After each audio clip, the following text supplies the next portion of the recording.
You learn a lot about a person by the way they act when you're bleeding in a wrecked car and begging them to pick up the phone. Some people panic. Some show up. Some call an ambulance. Haley, she blocked me, but I'm getting ahead of myself. It started like this. I had a ring in my sock drawer and a plan in my head. 5 years together, and I figured I knew what love looked like. It looked like morning coffee with mismatched mugs. Like her falling asleep on my shoulder while I debugged code. Like budgeting rent with my full-time salary while she worked double shifts between nursing school and Starbucks. We had a rhythm, me with my late nights in front of glowing monitors, her with anatomy flashcards and oat milk lattes. It wasn't glamorous, but it was solid. Real. Or so I thought. The night it all went sideways. She was getting ready for her friend Jessica's birthday party. "It's VIP," she said. Like that explained the sequin dress and perfume thick enough to trigger a smoke alarm. I asked if she wanted me to drop her off. Half joking, half hoping she'd say never mind. Stay in with me. Let's order Chinese and watch trash TV. But no. "It's one night," she smiled, already scrolling through her camera roll. "I deserve some fun." I nodded because that's what you do when you trust someone. Even when something gnaws at your gut. I stayed at the office late, finishing a build. Around midnight, I finally left. Quiet streets. Soft jazz on the radio. A red light. Then, impact. Metal screaming. Glass shattering. Pain. A black SUV blew through the intersection like it was a racetrack and T-boned me on the driver's side. Next thing I knew, my forehead was bleeding, chest tight, everything spinning. Ribs felt like they were trying to escape through my lungs. I grabbed my phone. Called Haley. No answer. Tried again. Still nothing. Shot her a message. "Car's totaled. I'm hurt. Please call." You know what she sent back? Faced with tears of joy, "Nice try, you're not funny." At first, I thought maybe the adrenaline was messing with my head. Maybe she misread the message. Maybe she thought I was joking. Some weird attempt at dark humor after a long day. So I did what any guy in a wrecked car with blood in his eyes would do. I sent a photo. Front bumper torn off. Driver's side door folded like cardboard. Airbags deployed. Blood on the steering wheel. I even took a selfie. Head gashed open. Face pale. Seatbelt soaked in whatever color my shirt used to be. She left me on read. Then, a few seconds later, another message. "This looks photoshopped." No emoji this time. Just those 4 words. Floating there like a dare. And then, nothing. I watched as my typing indicator flickered on her chat screen. Then it disappeared. Message undeliverable. She blocked me. I sat there in the twisted frame of my car, trying to breathe through cracked ribs and the cold realization that my girlfriend of 5 years just ghosted me like a bad Tinder date. And the kicker? Her Instagram story was still up. I watched it because of course I did. There she was, 5 minutes from the accident scene, laughing in a velvet booth, taking body shots with some guy whose shirt had more muscles than buttons, tagging Jessica, throwing up peace signs, and finally the caption that twisted the knife. "Best night ever. Kiss mark fire." I could have laughed if my chest didn't hurt so damn much. The world blurred at the edges, and I was about 5 seconds from passing out when a voice cut through the ringing. "Hey, you all right in there?" A man, late 60s, long beard, layers of coats, looked like he'd walked out of a winter survival manual. I blinked at him through the broken glass. "Can't feel my legs." He didn't hesitate, pulled out a flip phone, called 911, and stayed there beside me, muttering calming words until the sirens came. Turns out the person who saved me that night wasn't the woman I planned to marry. It was a homeless guy named Leonard who slept 2 blocks from my office and didn't own a phone until last year. And Haley? She was at a club 5 minutes away, dancing under strobe lights while I got loaded into an ambulance. The ride to the hospital was a blur of sirens, clipped voices, and the kind of pain that makes you question your own skeleton.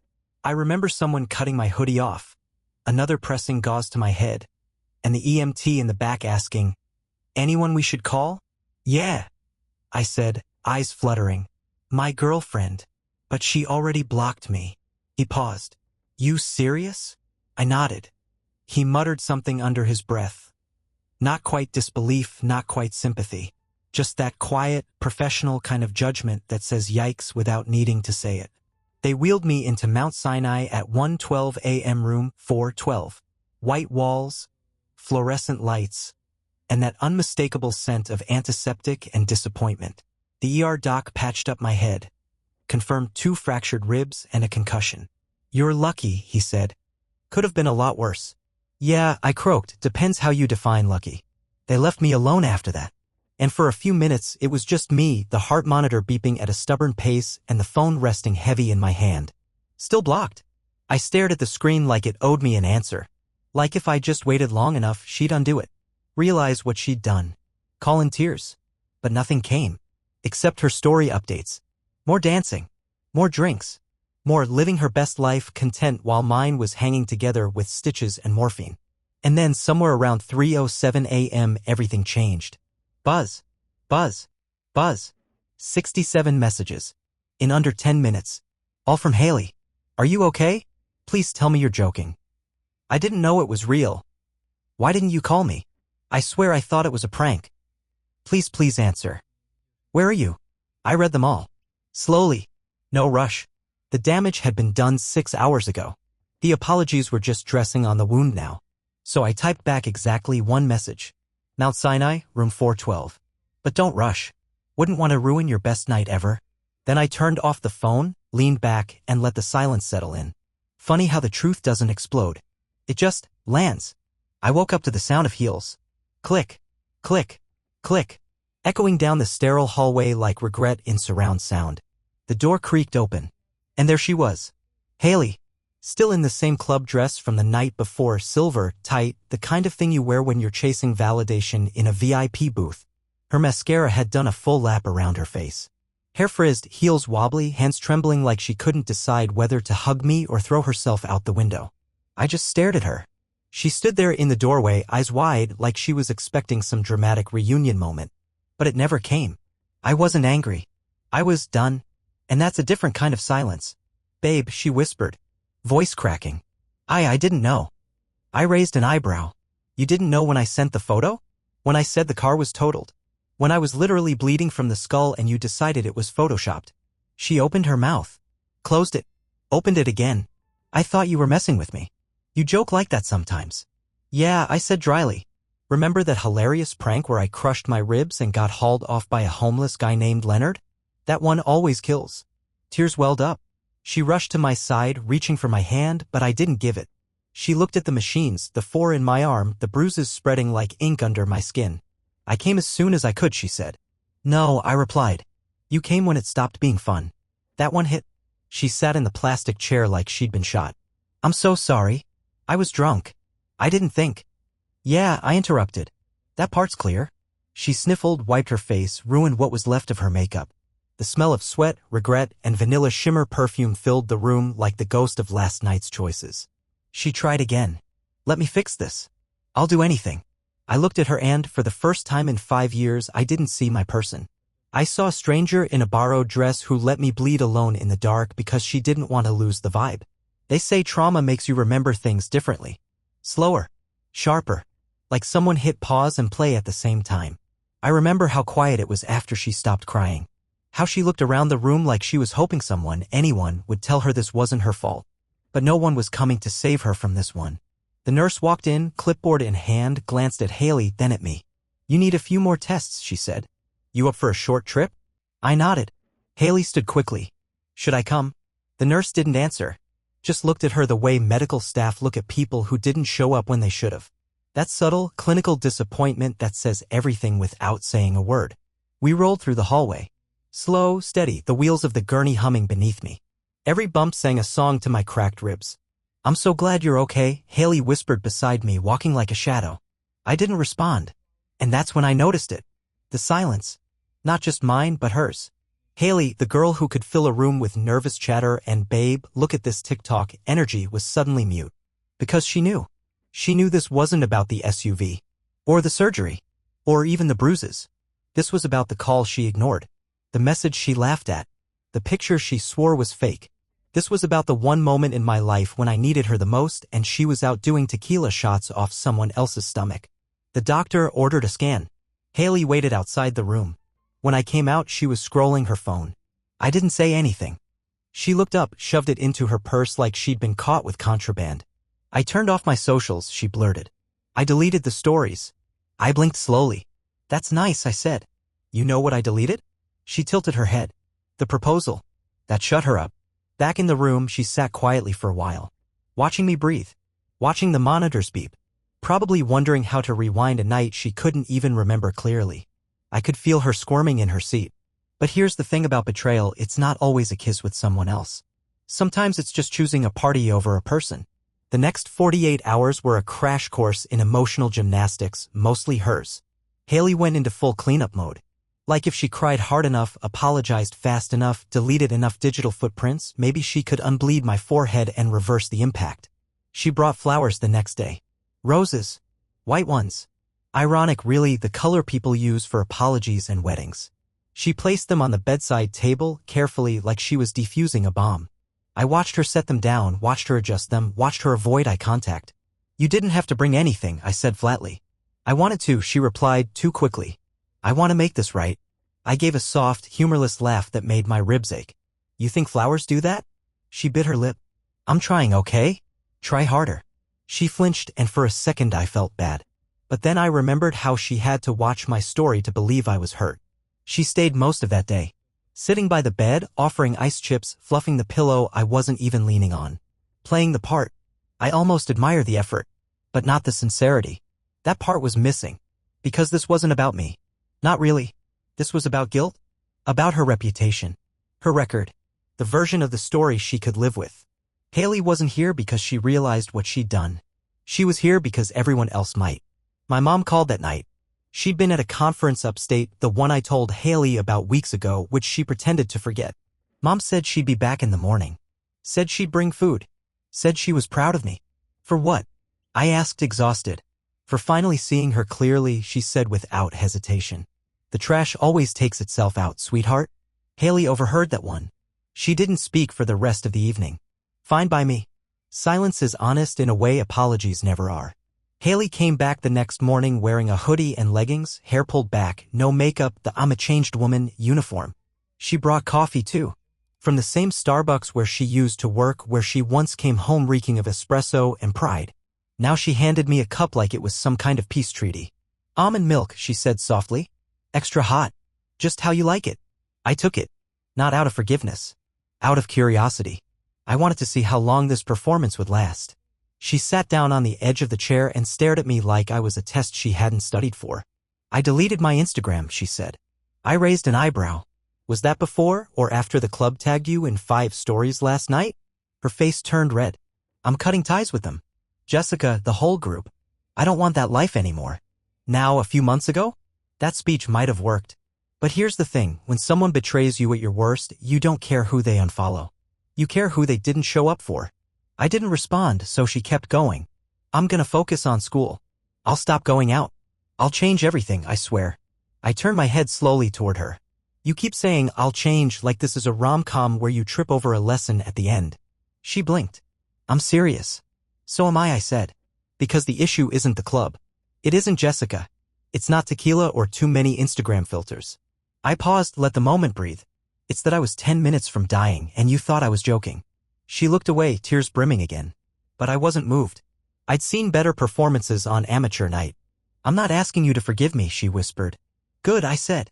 Because I haven't decided if I'm even asking you to stay. That landed like a sucker punch. Her mouth open, no words. She wasn't expecting me to have terms. She thought this was the part where I broke down and said I couldn't live without her. But here's the truth. I'd already lived without her.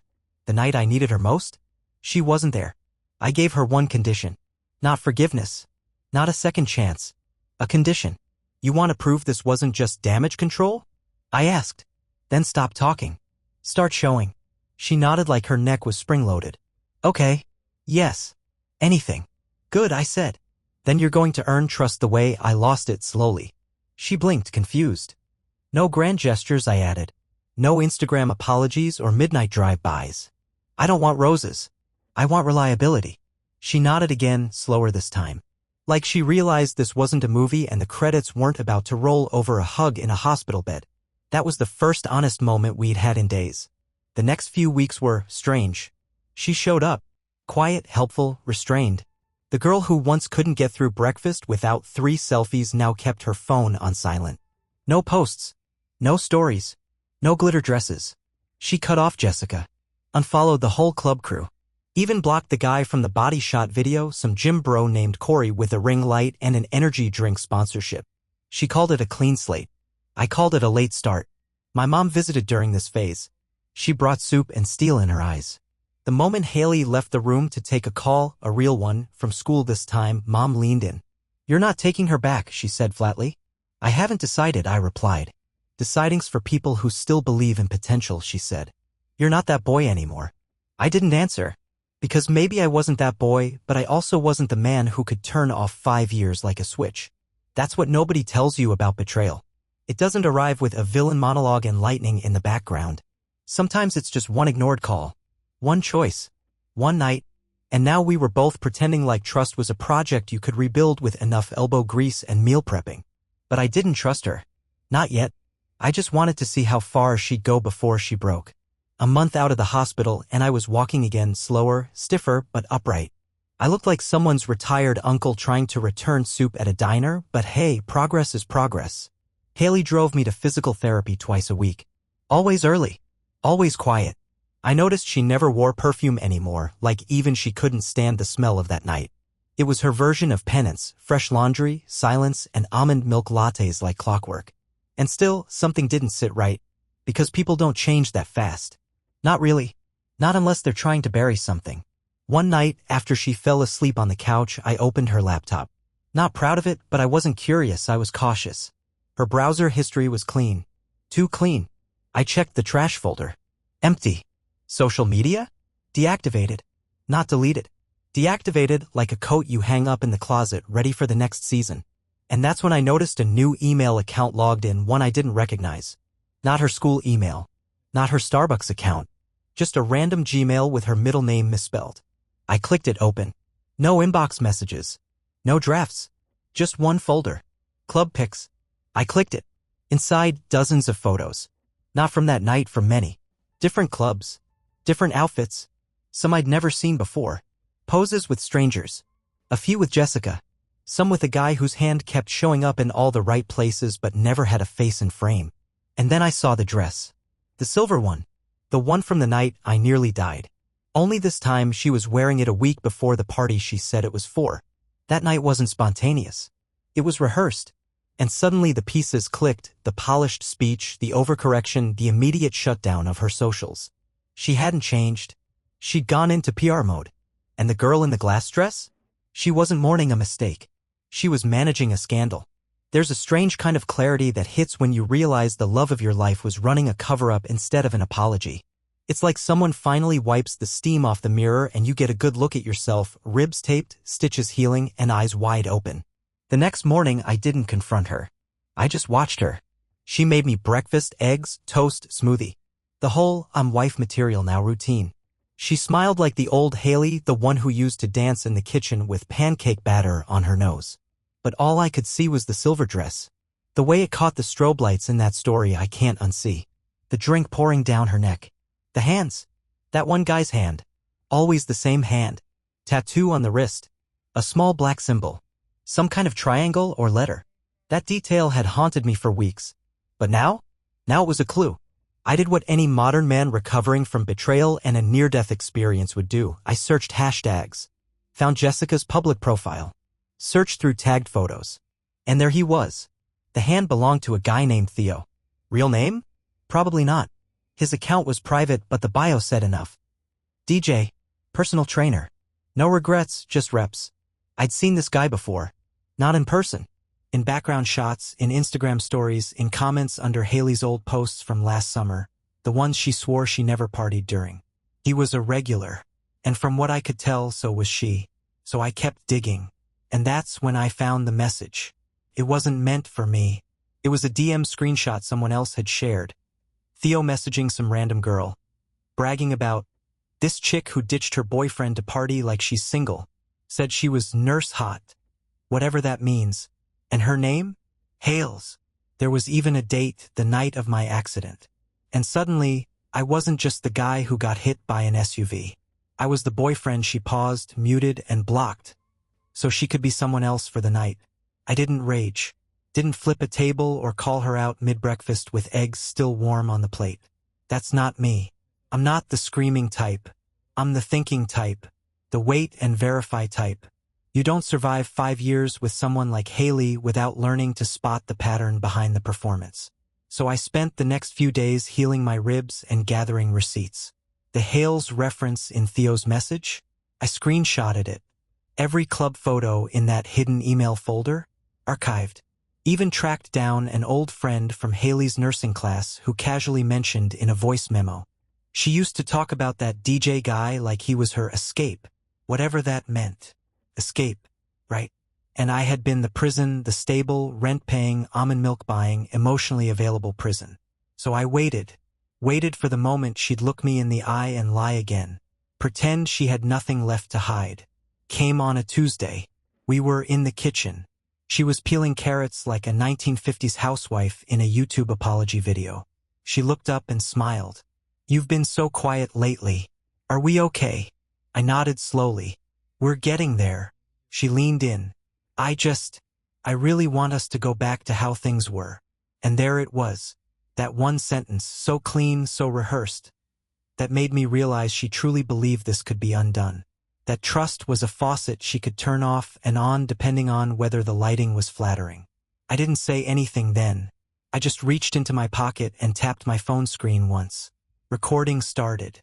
"I need to ask you something," I said, voice low. "Sure," she said, sweet as syrup. "Who's Theo?" She blinked. That's when the shift happened, the flicker behind her eyes. You ever watch someone realize they've been cornered before they've even heard the evidence? "Oh," she said. "Just someone Jessica knew. I didn't really talk to him." "Right?" I nodded. "Because his hand's on your waist in 7 different photos." She paled. "You saw those? You're not very good at hiding things, Haley. Just good at hoping I won't look." She opened her mouth to spin something. I held up the phone. Recording still going. She froze. For the first time, she didn't know what to say. For the first time, I wasn't asking. I was collecting. People talk about the 5 stages of grief. Denial, anger, bargaining, depression, acceptance. Haley skipped straight to bargaining. "I didn't do anything with him," she said, voice high, defensive, brittle. "We were just dancing." I didn't respond, just watched her, calm, quiet, letting the silence make her sweat.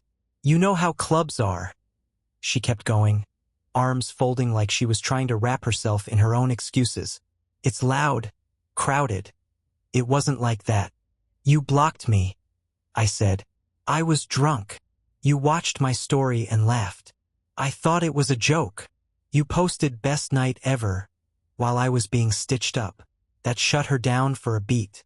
She sat at the kitchen table like a kid in the principal's office, looking for the angle, the loophole, the one word that would make it all okay again. But there wasn't one. I opened my laptop and slid it across the table. Photos, messages, timeline, the works, everything she thought she'd hidden, compiled like a midterm report card. "This is what nothing looks like?" I asked. Her hands trembled as she scrolled. She stopped at the silver dress photos, the ones from a week before Jessica's birthday. She whispered, "I didn't know you'd ever see these." That right there was the real confession. Not what she did, but that she never thought I'd catch her. That's the thing about people like Haley. It's not the lie that destroys them. It's the exposure. "I want to fix this," she said again, but her voice had changed. Not desperate now, afraid. Because she realized this wasn't about forgiveness anymore. It was about control. Hers, slipping through her fingers. Mine coming back into mine. "I gave you everything," I said calmly. "Time, loyalty, patience. And when it mattered most, you gave me radio silence." She started to cry again. But this time I didn't hand her a tissue. I let her sit in it. Because sometimes the only apology that means anything is the silence that follows. By the next morning, Haley had entered her next evolutionary phase. Strategic humility. She cooked breakfast again, wore soft colors, said things like, "I've been reflecting," like she was applying for a job with my forgiveness as the salary. I didn't play along. I ate in silence while she recited a speech about growth, trust, wanting to be better, and how maybe we could go to therapy as a couple. I nodded between bites of toast like I was listening, but in my head, I was somewhere else, somewhere clearer. She didn't get it, because trust doesn't snap like a twig. It rots, quietly, from underneath, until one day it gives way and you're left lying in the ruins, wondering how you didn't notice the cracks. She kept talking. "I know it's going to take time, but I'm willing to put in the work." I deleted the club folder. I blocked Theo. I even apologized to Jessica for listening to her instead of you. I put my coffee down. "Lukewarm now." "That's great," I said. "But let me ask you something." She looked hopeful, like maybe this was the start of the breakthrough scene. I leaned forward, elbows on the table. "If I never crashed, if I never sent that photo, if I never ended up in a hospital bed with blood on my face, would we be having this conversation?" Her lips parted. Nothing came out. There it was. The moment she realized I wasn't asking for a future. I was pulling a black box from the wreckage. "You weren't sorry," I said. "You were caught." She didn't deny it. Not anymore. And that was progress, I guess. Painful, pathetic progress. She reached for my hand again. "Can we still try?" I looked down at her fingers. 5 years together. I knew the shape of those hands better than my own. And right now, they felt like a lock I no longer had the key for. "I'm not saying no," I said quietly. "But I'm not saying yes either." She blinked. "You want another chance?" I continued. "Fine, you've got it. But not with me pretending this never happened. Not with me forgetting you danced while I bled." Tears welled again. Of course they did. "But I love you," she whispered. "I believe that," I said. "I just don't think you love me the way I deserved." She stayed. Not because I asked her to, because she was afraid to leave. Afraid that walking away would make it official. That the fantasy version of herself, the devoted girlfriend with the nursing textbooks and iced coffee, would vanish, and all that'd be left was the girl in the silver dress, blocking calls from a bleeding boyfriend. So she stayed. She cooked, cleaned, studied in the living room while I did physical therapy exercises against the wall like a broken action figure. And me? I let her. Not out of hope. Out of curiosity. I wanted to see how long the performance could last once the audience, me, stopped clapping. The truth is, we didn't talk much. Not really. Surface stuff. Bills. Groceries. Appointments. It was like living with a well-behaved stranger who knew all your passwords. And every once in a while, she'd say something like, "I'm trying, you know?" And I'd respond with something like, "Yeah, I know. I'm watching." Because that's what this was now. Not a relationship. Probation. She tried to call it a rebuilding phase.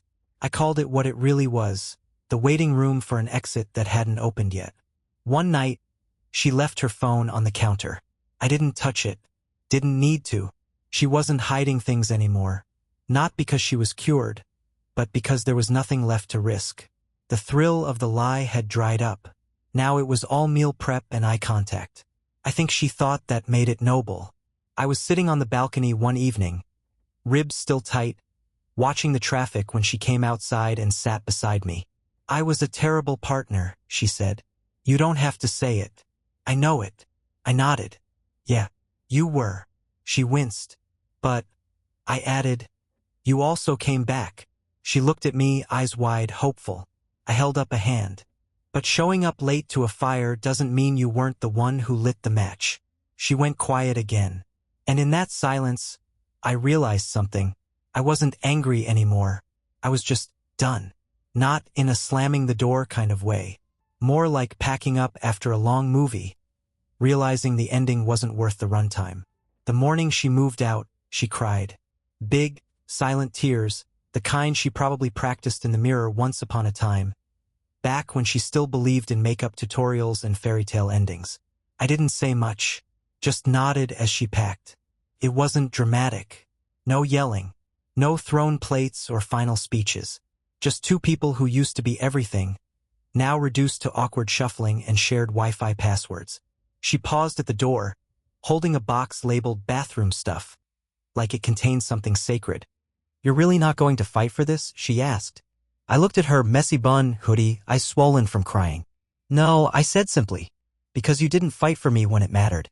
She nodded like she expected that. But it still hit. "You could see it?" She stood there for a second longer, maybe waiting for me to change my mind. I didn't. After she left, I sat in the quiet. The kind that doesn't echo. Just rests. Like peace finally remembered where I lived. A week later, I got an envelope in the mail. No return address, but I knew the handwriting. Haley's. Inside, a short note and a USB drive. "These are the photos. The ones I hid. The ones you found. I thought if I deleted them, I could delete what I did. But you were right, I didn't lose you because of a mistake. I lost you because I made a choice. I'm sorry. Not for getting caught. For who I became. I never opened the drive. I didn't need to. I'd seen enough. What hurt wasn't the betrayal. It was that she made me the background character in her best night ever. But here's the thing she never understood. I didn't survive a wreck that could have killed me just to keep pretending I was someone's second choice. You want revenge? Try healing without bitterness. Try getting better without needing closure. Try smiling when she pops up in a memory and you feel nothing. Because in the end, Haley didn't destroy me.